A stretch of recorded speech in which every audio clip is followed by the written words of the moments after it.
O vasto salão de conferências da Organização das Nações Unidas, em Nova York, resplandecia sob a luz dos holofotes, um símbolo arquitetônico da esperança global.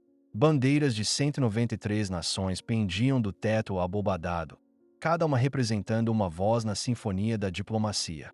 O ar estava carregado de um otimismo cauteloso, um burburinho de vozes em múltiplos idiomas preenchendo o espaço enquanto delegados, em seus trajes impecáveis, trocavam apertos de mão e sorrisos protocolares.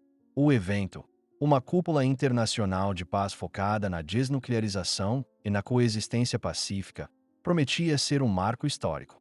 O cheiro de café fresco e a tinta recém-impressa dos documentos de propostas flutuavam no ambiente, enquanto a cerimônia de abertura se iniciava, projetando uma imagem de unidade e progresso para um mundo sedento por estabilidade. Quando o secretário-geral da ONU se preparava para proferir seu discurso de abertura, um silvo eletrônico agudo e prolongado cortou o ar, reverberando pelos alto-falantes e interrompendo abruptamente o murmúrio da plateia. Não era um erro técnico. As grandes telas de vídeo que ladeavam o palco, antes exibindo o logotipo da cúpula, piscaram violentamente antes de se estabilizarem uma imagem ao vivo e completamente inesperada. A tela se preencheu com a figura imponente de Kim Jong-un, sentado em uma sala austera, ladeado por assessores com expressões impenetráveis. Sua aparição, sem qualquer aviso ou protocolo, congelou o salão. O som de engasgos contidos e o farfalhar de programas de eventos sendo amassados espalharam-se pelo auditório. A face de perplexidade do secretário-geral, parada no meio de sua frase, refletia o choque absoluto que varria a sala. Com uma calma perturbadora, que contrastava com o caos silencioso que sua imagem gerava, Kim Jong-un começou a falar. Sua voz, traduzida simultaneamente para todos os idiomas e transmitida para milhões de lares ao redor do mundo, não era a de um líder buscando a paz ou a conciliação. Em vez disso, proferia um discurso explosivo, uma torrente de acusações diretas e veladas contra as nações ocidentais e seus aliados. Ele não poupou críticas às políticas de sanções, às intervenções militares e ao que chamou de hipocrisia global, pintando um quadro sombrio de um mundo dominado por interesses egoístas. A retórica era incisiva, a cadência controlada, mas o conteúdo, uma bomba dialética. Delegados se remexiam em suas cadeiras, alguns com os rostos contraídos em desaprovação, outros com um ar de crescente preocupação. O sorriso congelado em muitos lábios se desfez, substituído por expressões de descrença e choque.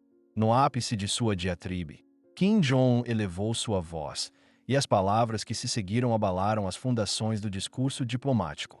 Ele não apenas acusou, mas revelou detalhes específicos de operações secretas e acordos sigilosos entre algumas das nações mais poderosas do mundo, fatos que supostamente comprometiam a integridade do próprio processo de paz. As revelações, embora ainda não verificadas, eram tão precisas em seus detalhes que causaram um calafrio coletivo. Jornalistas, com os dedos paralisados sobre os teclados, olhavam uns para os outros em choque. Os representantes das nações diretamente implicadas empalideceram, alguns consultando apressadamente seus assessores, enquanto o burburinho de surpresa crescia, transformando-se em um frenesi de sussurros alarmados. A cortina de diplomacia parecia estar se rasgando, expondo verdades que deveriam permanecer narradas. Quando Kim Jong-un fez uma pausa dramática em seu discurso, o silêncio que caiu sobre o salão da ONU foi mais ensurdecedor do que qualquer ruído. Era um silêncio carregado de pânico, desconfiança e o peso das revelações que ainda ecoavam nos ouvidos. Os delegados não se atreviam a mover-se, seus olhares fixos na tela, como se temessem perder uma única palavra ou gesto. Os tradutores simultâneos, por um momento, ficaram sem palavras, suas vozes hesitando antes de retomar a transmissão do silêncio. A respiração de centenas de pessoas parecia suspensa no ar. O cheiro de preocupação, quase um odor de medo, permeava o ambiente, enquanto a realidade do que estava acontecendo se chocava contra a imagem cuidadosamente construída da diplomacia internacional. A primeira onda de resposta global foi de choque e descrença. Agências de notícias ao redor do mundo cortaram suas programações, exibindo a transmissão ao vivo de Kim Jong-un para uma audiência global atônita. Analistas políticos e especialistas em segurança nacional foram convocados às pressas para estúdios de televisão, seus rostos refletindo a mesma perplexidade que dominava os telespectadores. Os governos das nações acusadas emitiram negativas veementes, mas a rapidez com que a notícia se espalhou e a aparente especificidade das acusações de Kim semearam uma dúvida profunda na mente do público. As bolsas de valores em Tóquio, Londres e Nova York mostraram sinais de volatilidade imediata, com índices de mercado flutuando erraticamente à medida que os investidores reagiam à instabilidade geopolítica recém-criada. Era o início de uma crise de confiança em escala global. Com um tom final que ressoou com ironia e desprezo, Kim Jong-un lançou sua acusação final, não mais sobre operações específicas, mas sobre a própria moralidade das superpotências. Ele declarou que a busca pela paz era uma farsa, enquanto os poderosos continuavam a jogar seus jogos de influência e controle. Sua voz carregava um veredicto implacável. O sistema global estava quebrado, e as promessas de paz eram meras ilusões. Então, tão abruptamente quanto apareceu, a imagem de Kim Jong-un piscou e desapareceu das telas, substituída novamente pelo logotipo da cúpula, um contraste bizarro que sublinhava a estranheza do momento.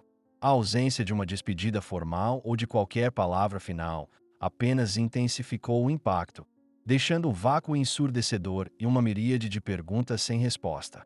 Com o desaparecimento de Kim Jong-un, o verniz da diplomacia que cobria o salão da ONU desmoronou. Delegados, antes paralisados, agora irromperam em discussões acaloradas, suas vozes elevando-se em tom. Representantes das nações acusadas se defendiam veementemente, enquanto outros exigiam investigações imediatas. O secretário-geral, visivelmente abalado, tentava restaurar a ordem, batendo seu martelo na mesa com uma força que parecia vã contra a cacofonia de vozes. Os sorrisos polidos desapareceram completamente, substituídos por expressões de raiva, desconfiança e até traição. A cúpula de paz, concebida para unir, havia sido violentamente dividida por um único discurso. Nas horas que se seguiram, as repercussões foram rápidas e severas. Notícias de retiradas de embaixadores de algumas capitais começaram a pipocar. As redes sociais explodiram em debates furiosos, com a opinião pública global se dividindo entre aqueles que condenavam Kim Jong-un e aqueles que questionavam as nações acusadas. Acordos comerciais antes firmes começaram a ser revistos, e alianças de longa data mostraram as primeiras rachaduras. A incerteza geopolítica era palpável, e os mercados financeiros continuavam em queda livre, respondendo ao abalo da confiança. O mundo, antes focado em uma narrativa de paz, foi subitamente lançado em um abismo de desconfiança e instabilidade. Com o sol se pondo sobre Nova York, o vasto salão de conferências da ONU esvaziava-se. As bandeiras ainda pendiam do teto, mas agora pareciam símbolos de uma unidade frágil e questionável. O ar, antes preenchido com a esperança, agora carregava o peso da desilusão e do medo. O evento internacional de paz havia sido irrevogavelmente interrompido, e seu propósito, subvertido. A decisão de Kim Jong de intervir e seu discurso explosivo haviam reescrito o roteiro da diplomacia global. O que viria a seguir era um amanhã incerto, um futuro onde a confiança estava estilhaçada e as nações mais poderosas do mundo, antes tão seguras em sua posição, agora se viam em suspense, confrontadas com verdades incômodas e a promessa de uma nova e perigosa era de instabilidade.